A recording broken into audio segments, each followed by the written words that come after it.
MacHarry now joins us from the Nigerian city of Lagos. He's a senior geopolitical analyst with SBM Intelligence. That's a Nigerian geopolitical research consultancy. Good evening to you. It seems, Confidence, that nations are choosing sides here. We've had France and ECOWAS, showing their support for the ousted president. Mali and Burkina Faso have clearly sided with the coup leaders. They said if you attack the coup leaders, you attack us.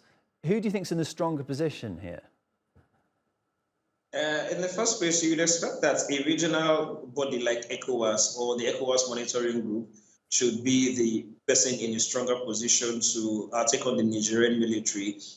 Before yesterday, it was very possible that a military confrontation between ECOWAS monitoring group led by Nigeria would be able to take out the Nigerian military. But things got a little more complicated when Niger, Burkina Faso, and Mali decided to join in the potential military conflicts on the side of Mali, and Burkina Faso decided to join the military conflict on the side of the Nigerians. So what we have is two perhaps not so asymmetrical or symmetrical military forces standing against each other on the brink of war. But I think that the biggest winner in the potential of such conflict breaking out is not necessarily the militaries themselves, but the armed groups who will be cashing in on the situation. We've seen this in Libya, we've seen this in Iraq, we've seen this in Yemen, that when we have a volatile situation like this, it is much more likely that the armed groups that are operating in these areas will be much more attuned to take advantage of the situation.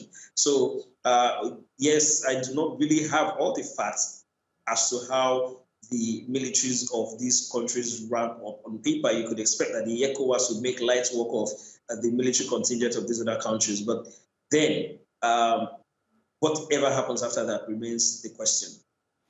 Our correspondent was just explaining, what an embarrassing situation this is for France, what a security headache it is for them.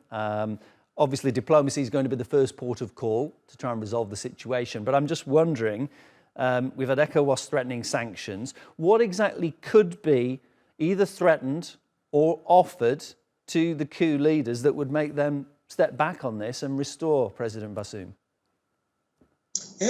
Right now, it doesn't seem like there's any one of such. But the threat of a looming hunger seems to be much more of the most viable political weapon. Aid has been suspended. Germany has suspended aid. ECOWAS has closed its land borders. But then, closing land borders seem good on paper.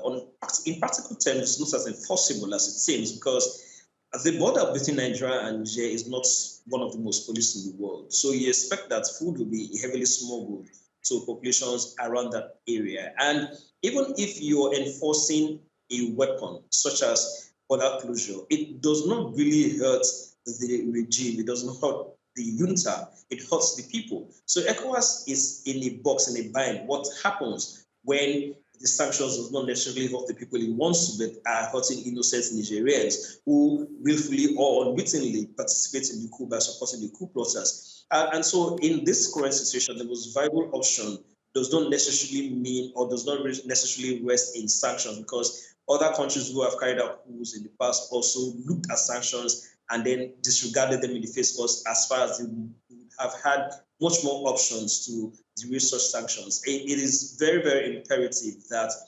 any kind of a bargaining chip that the ECOWAS or the international community at large wants to use would simply not be translated in effect to be affecting the populations of the people who would be at the receiving end of such action.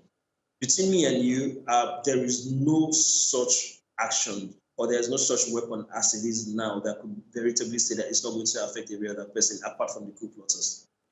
Appreciate your time. My guest this hour is MacHarry, who's a senior geopolitical analyst on the line there live from Lagos.